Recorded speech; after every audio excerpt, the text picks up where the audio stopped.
Bonsoir à toutes et à tous, je suis ravi de vous retrouver dans cette nouvelle vidéo pour parler ensemble des nouveautés apportées par la loi de finances pour 2022 en matière d'IRG salaire. Donc mes amis, comme vous le savez, la loi de finances pour 2022 a apporté un certain allègement à la fiscalité des salaires. Donc dorénavant, les salariés paieront moins d'impôts qu'avant la loi de finances pour 2022. Donc si nous devons résumer, si vous voulez, les modifications apportées par cette nouvelle loi de finances, c'est que d'abord, on commence à payer, si vous voulez, un IRG, bien entendu ce barème, il est issu d'un barème annuel. Donc il démarre déjà de 20 000 dinars. C'est la première modification. La deuxième modification, c'est que le barème de l'IRG salaire comprend dorénavant 6 tranches de revenus, alors qu'auparavant, dans le barème, il y avait seulement 4 tranches. Puis, troisième et dernière nouveauté, mes amis, à la faveur de la modification de ce barème et du changement des tranches, si vous voulez, il y aura désormais une modification du deuxième abattement applicable aux salariés actifs d'une part et non handicapés et aux salariés handicapés ainsi que les pensionnés de retraite. Donc examinons les amis rapidement ce nouveau barème et un petit peu essayer de l'analyser pour le comprendre. Donc nous avons dit il y a 6 tranches de revenus comme vous le voyez et puis comme d'habitude nous avons un tableau qui est fait en 4 colonnes. La première colonne elle est réservée aux tranches, c'est-à-dire qu'elle est le salaire brut imposable, ici on va le retrouver forcément dans cette première tranche. La deuxième tranche elle est consacrée au taux d'imposition applicable à la tranche. Puis la troisième colonne elle est réservée au montant correspondant à l'impôt qui est situé dans la tranche. Et enfin la quatrième et dernière colonne c'est pour le cumul, c'est la raison même de l'existence du barème progressif de l'IRG, parce que nous avons dit le salaire ta'kom yitla, l'impôt yitla, c'est-à-dire plus votre salaire est important, plus le montant de l'impôt est important. Donc examinons maintenant les tranches. Vous voyez bien ici, déjà ça commence de 0 à 20 000 alors qu'auparavant c'était de 0 à 10 000. Tout simplement parce que le barème annuel a été modifié en conséquence. Il y a 0% à payer au titre de cette tranche, ce qui nous donne un montant d'impôt de 0 dinar et un cumul de 0. Puis la deuxième tranche, elle commence là où se termine la précédente et elle va jusqu'à 40 000. Donc vous voyez bien mes amis que j'ai noté 20 000 dinars. Pourquoi? Tout simplement parce que les salaires évoluent par tranche de 10 dinars. Autrement dit, il faut toujours arrondir à la dizaine de dinars inférieurs les salaires bruts imposables. Vous voyez bien qu'il s'agit d'un simple doublement du premier montant. De 20 000 à 40 000, nous avons un premier taux d'imposition qui est de 23%. Donc on va retrouver 4 600. Comment est-ce qu'on va retrouver les 4 600? Il suffit de faire 40 000 moins 20 000, ça nous donne 20 000, fois 23%, ça nous donne 4 600. En rajoutant 0, ça donne toujours 4 600. Puis la tranche suivante, c'est de 40 000 à 80 000. Vous voyez toujours 80 000, c'est le double de 40 000. Le taux d'imposition correspondant à la tranche, il est de 27%.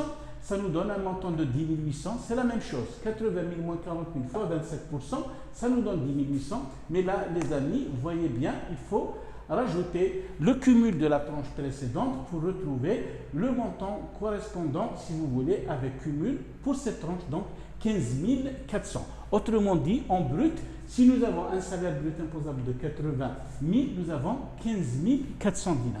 Et la même chose, bien entendu, pour les tranches suivantes. Vous voyez bien 80 000 à 160 000, on applique 30%. 160 000 à 320 000, on applique 320 000.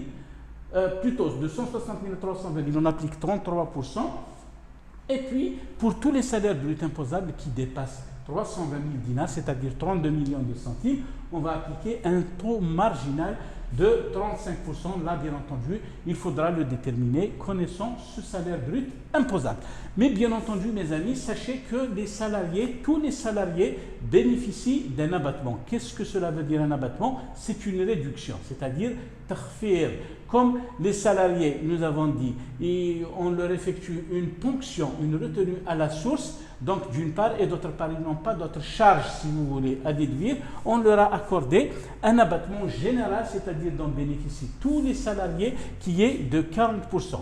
Seulement, en calculant cet abattement de 40% sur le montant brut de l'impôt à payer, nous allons retrouver un montant. Ce montant, nous allons l'examiner à la lumière de cette condition. C'est-à-dire qu'il doit être compris entre 1000 dinars minimum et 1500 dinars maximum.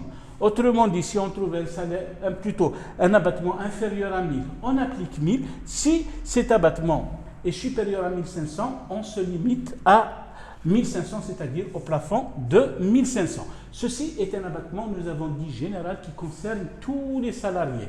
Néanmoins, pour un petit peu corriger certaines situations paradoxales, ça a déjà été apporté par la loi de finances complémentaire pour 2020. Il y a un deuxième abattement qui s'applique d'une part pour les salariés actifs et non handicapés dont le salaire brut imposable est compris entre 30 000 dinars et 35 000 dinars, c'est-à-dire pour les salaires bruts qui varient de 30 010 dinars jusqu'à 34 990 dinars. Donc voilà, il y a un deuxième abattement, c'est-à-dire une deuxième réduction qui n'est pas cumulative avec le premier abattement.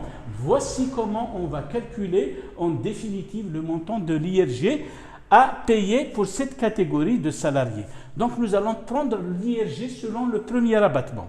Nous allons le multiplier par la fraction de 137 divisé par 51, moins une autre fraction qui va nous donner une constante, 27 925 divisé par 8.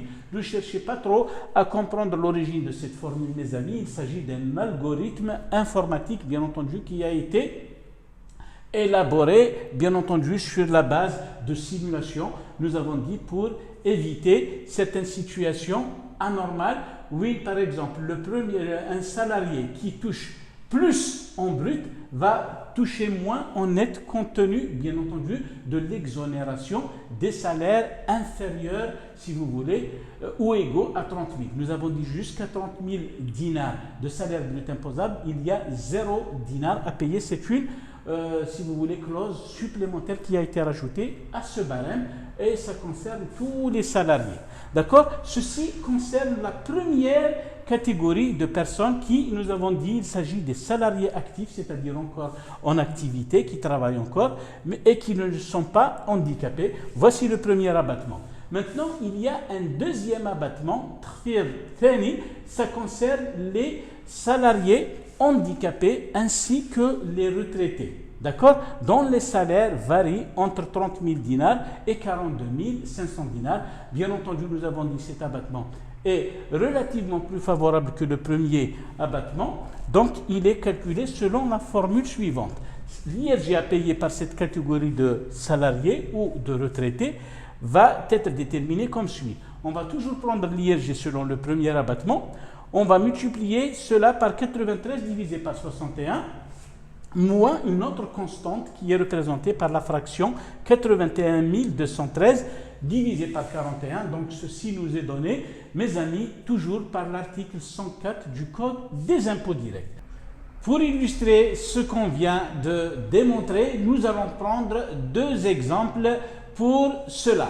Donc d'abord, nous allons prendre un salaire brut imposable de 32 000 dinars et puis nous allons également prendre un exemple pour un salaire brut imposable de 60 000 dinars. Donc voyons maintenant, les amis, pour 32 000 dinars, qu'est-ce que nous allons faire? Nous allons le situer sur la tranche tout d'abord. Nous avons dit 32 000 dinars moins 20 000 dinars multiplié par le taux correspondant à la tranche, c'est 23%. Et bien entendu, nous aurons plus 0 parce que le cumul de la tranche précédente est nul. Donc nous aurons ici 2760 dinars. Là, nous allons commencer par appliquer le premier abattement qui est de 40%.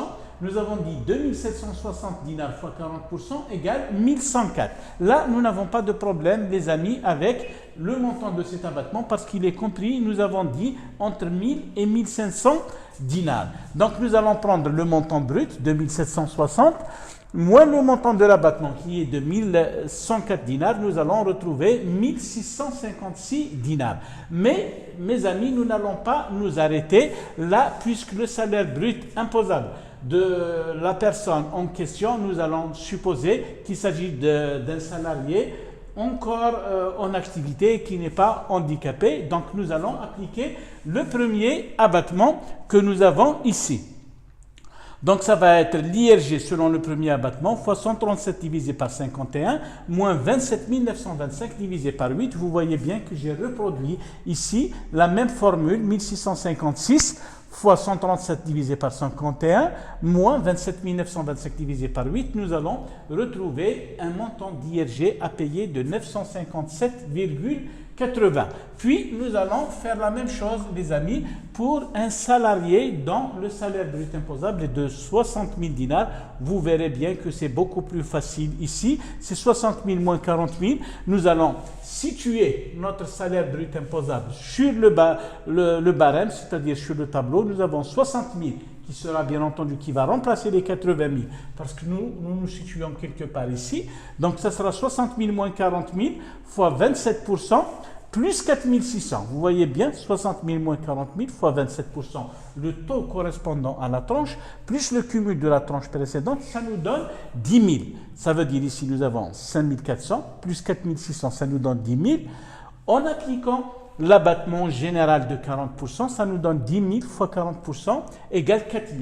Mais est-ce que nous pouvons appliquer 4 000, les amis? Non, nous avons dit parce que nous avons dépassé le plafond autorisé qui est de 1500.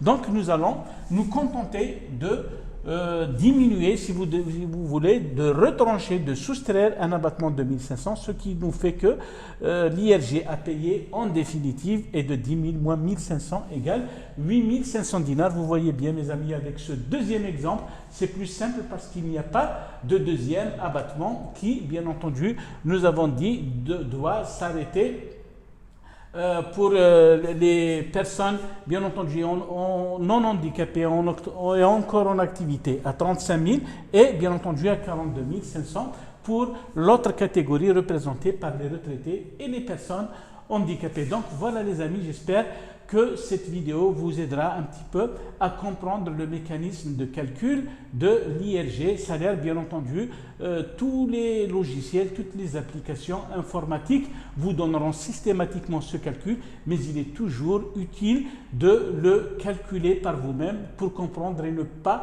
dépendre exclusivement des machines. En attendant de vous retrouver, portez-vous à merveille, prenez soin de vous et au revoir.